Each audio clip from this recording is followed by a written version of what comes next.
Hi friends, ഇന്നിവിടെ തയ്യാറാക്കാൻ പോകുന്നത് സോയാബീൻ വെച്ചിട്ടുള്ളൊരു കറിയാണ് കേട്ടോ. അതിനായിട്ട് ഞാൻ കുറച്ച് സോയാബീൻ എടുത്ത് ചൂടുവെള്ളത്തിൽ ഇട്ടിട്ടുണ്ട് കേട്ടോ.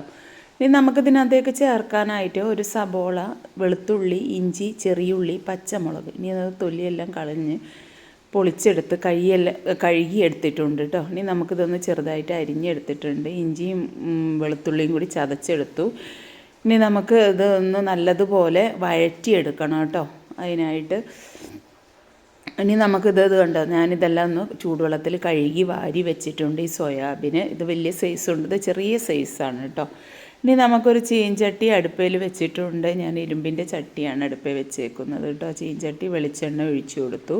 ശകലം കടുക് ഇട്ട് കൊടുക്കുന്നുണ്ട് കേട്ടോ. ഇനി നമുക്കിതിനകത്തേക്ക് ഈ സബോളയൊക്കെ ഇട്ട് വഴറ്റിയെടുക്കണം. അപ്പോൾ വെളുത്തുള്ളി ചതച്ചതും ഇഞ്ചി ചതച്ചതും ഇതിനകത്തേക്ക് ഇട്ട് കൊടുത്തു. സബോളയും വാരിയിട്ട് കൊടുക്കുന്നുണ്ട് കേട്ടോ. നമ്മൾ കരിയേപ്പിൻ്റെ ഇല ഇട്ട് കൊടുക്കുന്നുണ്ട്. ഇനി നല്ലതുപോലെ നമുക്കിതൊന്ന് വഴറ്റിയെടുക്കണം.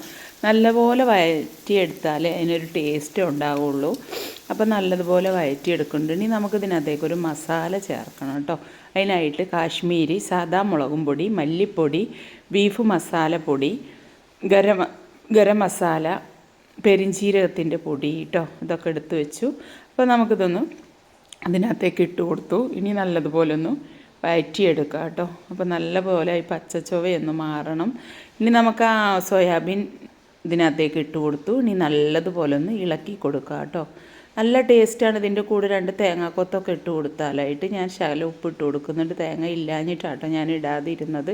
അപ്പോൾ നമുക്ക് ശകലം ചൂടുവെള്ളം കേട്ടോ അതിനകത്തേക്ക് ഒഴിച്ച് കൊടുക്കേണ്ട, ഒത്തിരി വേണ്ട. നമുക്കിത് വഴറ്റിയെടുക്കാനായിട്ടുള്ളതാണ് കേട്ടോ. ബീഫൊക്കെ വരട്ടിയെടുക്കുമല്ലോ, അതുപോലെ വരട്ടിയെടുക്കാനാണ്.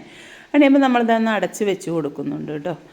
ഇത് നല്ലതുപോലെ ഒന്ന് ഇളക്കി കൊടുക്കുക. അപ്പോൾ നമ്മളുടെ സോയാബീൻ ഇവിടെ ആയിട്ടുണ്ട് കേട്ടോ. ഇനി നമുക്കിത് നല്ലതുപോലെ ഒന്ന് ഉണക്കിയെടുക്കണം. അപ്പോഴാട്ടോ ടേസ്റ്റ് കഴിക്കാനായിട്ട് നമ്മളെ ബീഫിൻ്റെ അതേ ടേസ്റ്റ് കിട്ടും. അപ്പോൾ നമുക്കിത് നല്ലതുപോലെ ഒന്ന് ഇളക്കി നല്ലതുപോലെ ഒന്ന് തോർത്തിയെടുക്കാം കേട്ടോ. വെള്ളത്തിൻ്റെ അംശങ്ങളൊക്കെ ഒന്ന് പോയി കിട്ടട്ടെ കേട്ടോ. അപ്പോൾ എല്ലാവരും ഇതുപോലെ ഒന്ന് ഉണ്ടാക്കി നോക്കുക. നല്ല ടേസ്റ്റാണ് ചോറിൻ്റെ കൂടെ കഴിക്കാനായിട്ട്. അപ്പോൾ നല്ലതുപോലെ ഇളക്കി കൊടുക്കുന്നുണ്ട് കേട്ടോ. ഇനി നമുക്ക് നല്ലതുപോലെ ഇതൊന്ന് ഉലർത്തിയെടുക്കണേ. അപ്പോൾ എല്ലാവരും ഈ വീഡിയോ കണ്ട് ഇഷ്ടപ്പെട്ട് ലൈക്കും ഷെയറും സബ്സ്ക്രൈബും ചെയ്യുക കേട്ടോ. വെറുതെ നിങ്ങൾ കണ്ടുപോയിട്ട് കാര്യമില്ല. ലൈക്കും സബ്സ്ക്രൈബും ചെയ്യാത്തവർ ചെയ്യുക. അപ്പോൾ നമ്മളുടെ സോയാബീൻ്റെ കറി ഇവിടെ തയ്യാറായിട്ടുണ്ട് കേട്ടോ.